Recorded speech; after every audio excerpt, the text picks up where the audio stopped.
محترم حضرات، السلام علیکم ورحمۃ اللہ تعالی وبرکاتہ۔ الصلاۃ والسلام علیک یا رسول اللہ وعلی آلک واصحابک سیدی یا رسول اللہ صلی اللہ تعالی علیہ وسلم۔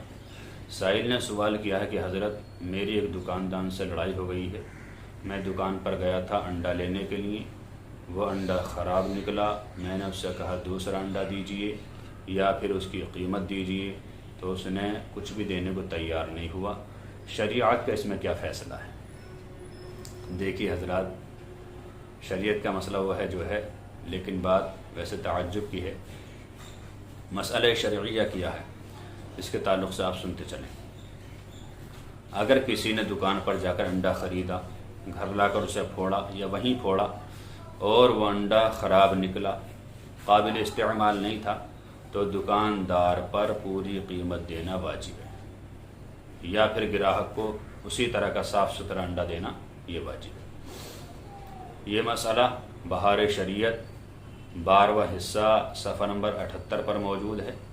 صدر الشریعہ رحمۃ اللہ تعالی علیہ ارشاد فرماتے ہیں، اگر کسی انسان نے انڈا خریدا ہو اور وہ خراب نکلا تو دکان والے کو اس کی قیمت دینا واجب ہے، اس لیے کہ یہ بیکار چیز تھی جو بیع کے قابل ہی نہیں ہے۔ جو چیز بیع کے قابل نہیں تھی وہ آپ نے بیچ دی، بیچنے کے قابل نہیں تھی، لہٰذا اس کی پوری قیمت لوٹانا چاہیے۔ اسی طرح در مختار معاشامی جلد نمبر 4 صفحہ نمبر 85 پر موجود ہے کہ اگر کسی انسان نے انڈا خریدا اور اس کو پھوڑا تو اس میں کچھ نقصان تھا، اگر وہ استعمال کے لائق تھا تو جتنا استعمال کیا اور جتنا خراب نکلا دکاندار کو اس کا نقصان بھگتنا ضروری ہے۔ یعنی مثال کے طور پر 50% وہ ٹھیک تھا یا 50% خراب تھا، تو اتنے روپے دکاندار کو کم لینا چاہیے۔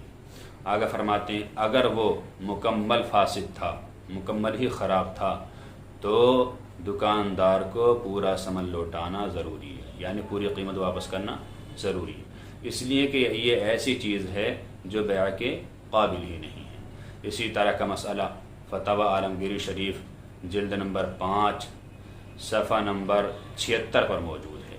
اللہ تعالیٰ سے دعا ہے کہ اللہ تعالیٰ ہمیں صحیح مسائل شرعیہ سیکھنے کی توفیق عطا فرمائے اور ان پر عمل کرنے کی توفیق عطا فرمائے۔ السلام علیکم ورحمۃ اللہ تعالی وبرکاتہ، واللہ ورسولہ اعلم بالصواب۔